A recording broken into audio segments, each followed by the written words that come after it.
Hatchet by Paulsen. Chapter 1. Brian Robeson stared out the window of the small plane at the endless green northern wilderness below. It was a small plane, a Cessna 406, a bush plane, and the engine was so loud, so roaring and consuming and loud, that it ruined any chance for conversation. Not that he had much to say. He was 13 and the only passenger on the plane, with a pilot named, what was it, Jim or Jake or something, who was in his mid-40s and who had been silent as he worked to prepare for takeoff. In fact, since Brian had come to the small airport in Hampton, New York to meet the plane, driven by his mother, the pilot had spoken only 5 words to him. "Get in the co-pilot seat," which Brian had done. They had taken off, and that was the last of the conversation. There had been the initial excitement, of course. He had never flown in a single-engine plane before, and to be sitting in the co-pilot seat, with all the controls right there in front of him, all the instruments in his face as the plane clawed for altitude, jerking and sliding on the wind currents as the pilot took off, had been interesting and exciting.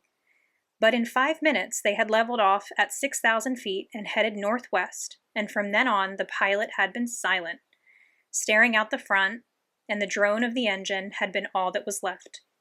The drone and the sea of green trees that lay before the plane's nose and flowed to the horizon, spread with lakes, swamps, and wandering streams and rivers. Now Brian sat, looking out the window with the roar thundering through his ears, and tried to catalog what had led up to his taking this flight. The thinking started. Always it started with a single word: divorce. It was an ugly word, he thought. A tearing, ugly word that meant fights and yelling. Lawyers. God, he thought, how he hated lawyers who sat with their comfortable smiles and tried to explain to him in legal terms how all that he lived in was coming apart. And the breaking and the shattering of all the solid things. His home, his life, all the solid things. Divorce. A breaking word. An ugly, breaking word. Divorce. Secrets. No, not secrets so much as just the secret. What he knew and had not told anybody. What he knew about his mother that had caused the divorce. What he knew. What he knew. The secret. Divorce. The secret. Brian felt his eyes beginning to burn and knew there would be tears. He had cried for a time, but that was gone now. He didn't cry now. Instead, his eyes burned and tears came, the seeping tears that burned, but he didn't cry. He wiped his eye with a finger and looked at the pilot out of the corner of his eye to make sure he hadn't noticed the burning and tears. The pilot sat large, his hands lightly on the wheel, feet on the rudder pedals. He seemed more machine than man, an extension of the plane. On the dashboard in front of him, Brian saw dials, switches, meters, knobs, levers, cranks, lights, handles that were wiggling and flickering, all indicating nothing that he understood, and the pilot seemed the same way. Part of the plane, not human. When he saw Brian look at him, the pilot seemed to open up a bit, and he smiled. "Ever fly in the co-pilot seat before?" He leaned over and lifted the headset off his right ear and put it on his temple, yelling to overcome the sound of the engine. Brian shook his head. He had never been in any kind of plane, never seen the cockpit of a plane except in films or on television. It was loud and confusing. First time. "It's not as complicated as it looks. Good plane like this almost flies itself," the pilot shrugged. "Makes my job easy." He took Brian's left arm. "Here. Put your hands on the controls, your feet on the rudder pedals, and I'll show you what I mean." Brian shook his head. "I'd better not." "Sure, try it." Brian reached out and took the wheel in a grip so tight his knuckles were white. He pushed his feet down on the pedals. The plane slewed suddenly to the right. "Not so hard. Take her light. Take her light." Brian eased off, relaxed his grip. The burning in his eyes was forgotten momentarily as the vibration of the plane came through the wheel and the pedals. It seemed almost alive. "See?" The pilot let go of his wheel. raised his hands in the air, and took his feet off the pedals to show Brian he was actually flying the plane alone. Simple. Now, turn the wheel a little to the right, and push on the right rudder pedal a small amount. Brian turned the wheel slightly, and the plane immediately banked to the right. And when he pressed on the right rudder pedal, the nose slid across the horizon to the right. He left off on the pressure and straightened the wheel, and the plane righted itself. Now you can turn. Bring her back to the left a little. Brian turned the wheel left, pushed on the left pedal, and the plane came back around. It's easy, he smiled. At least this part. The pilot nodded. All of flying is easy. Just takes learning, like everything else. Like everything else. He took the controls back, then reached up and rubbed his left shoulder. Aches and pains. Must be getting old. Brian let go of the controls and moved his feet away from the pedals as the pilot put his hands on the wheel. Thank you.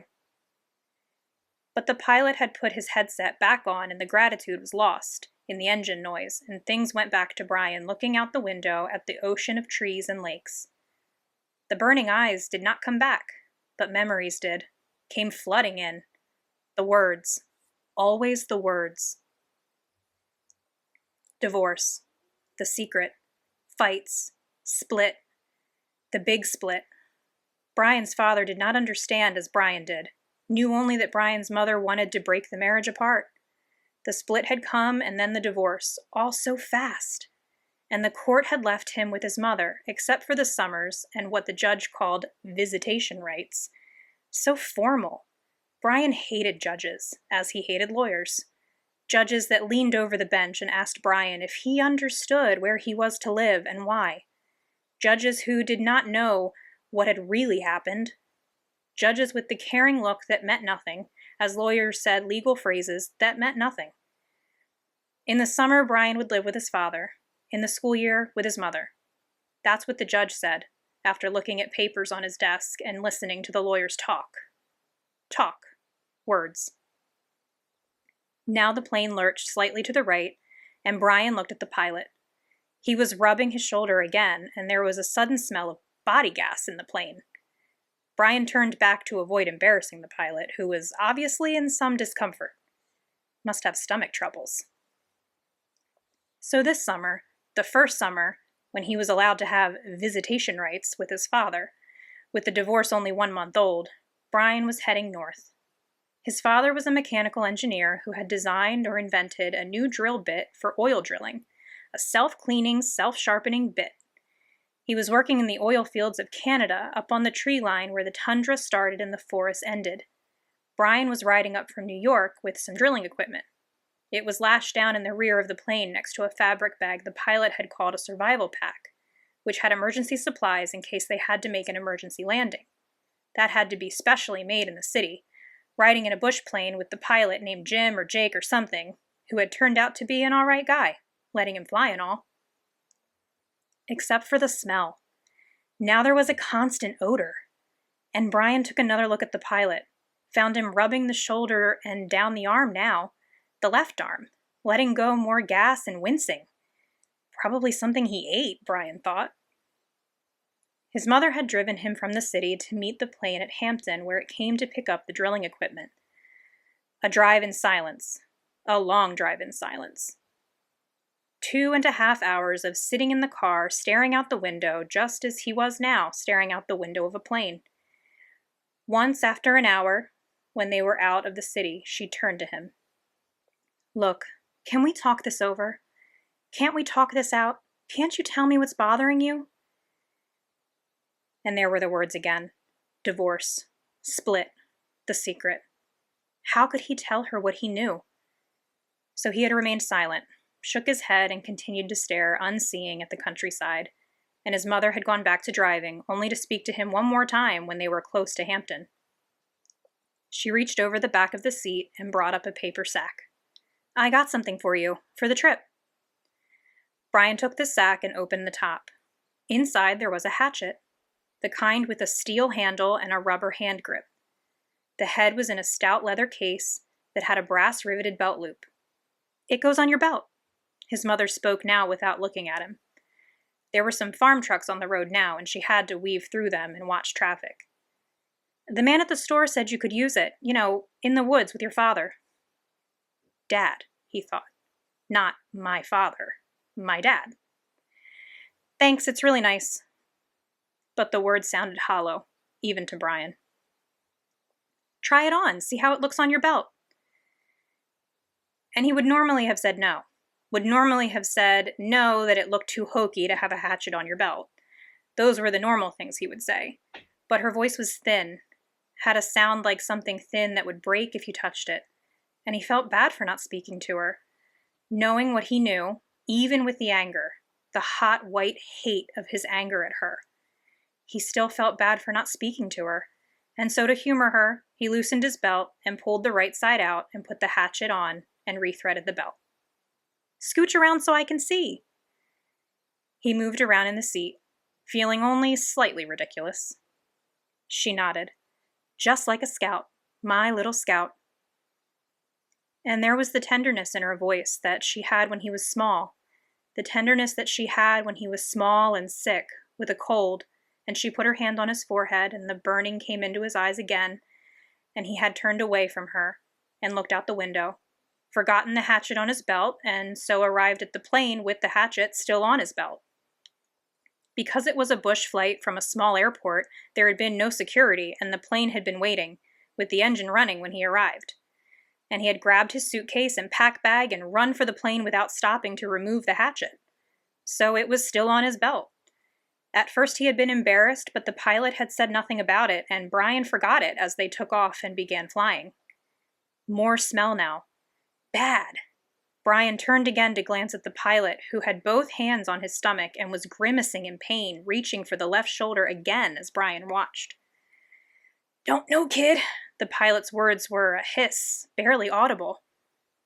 Bad aches here. Bad aches. Thought it was something I ate, but...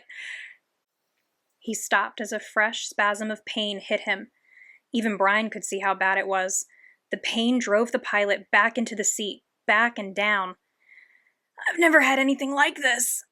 The pilot reached for the switch on his mic cord, his hand coming up in a small arc from his stomach, as he flipped the switch and said, This is Flight 46. And now a jolt took him like a hammer blow, so forcefully that he seemed to crush back into the seat, and Brian reached for him, could not understand at first what it was, could not know. And then knew. Brian knew. The pilot's mouth went rigid. He swore and jerked a short series of slams into the seat, holding his shoulder now, swore and hissed, Chest! Oh God, my chest is coming apart! Brian knew now. The pilot was having a heart attack. Brian had been in the shopping mall with his mother when a man in front of Paisley's store had suffered a heart attack. He had gone down and screamed about his chest. An old man, much older than the pilot. Brian knew. The pilot was having a heart attack, and even as the knowledge came to Brian, he saw the pilot slam into the seat one more time, one more awful time. He slammed back into the seat, and his right leg jerked, pulling the plane to the side in a sudden twist, and his head fell forward, and spit came. Spit came from the corners of his mouth, and his legs contracted up into the seat, and his eyes rolled back in his head until there was only white for his eyes, and the smell became worse, filled the cockpit, and all of it so fast, so incredibly fast that Brian's mind could not take it in at first, could only see it in stages. The pilot had been talking, just a moment ago, complaining of the pain. He had been talking. Then the jolts had come. The jolts that took the pilot back had come, and now Brian sat, and there was a strange feeling of silence in the thrumming roar of the engine. A strange feeling of silence and being alone. Brian was stopped. He was stopped. Inside, he was stopped. He could not think past what he saw, what he felt. All was stopped. The very core of him, the very center of Brian Robeson was stopped and stricken with a white flash of horror, a terror so intense that his breathing, his thinking, and nearly his heart had stopped. Stopped. Seconds passed. Seconds that became all of his life, and he began to know what he was seeing, began to understand what he saw, and that was worse, so much worse that he wanted to make his mind freeze again. He was sitting in a bush plane roaring 7,000 feet above the northern wilderness with a pilot who had suffered a massive heart attack, and who was either dead or in something close to a coma. He was alone.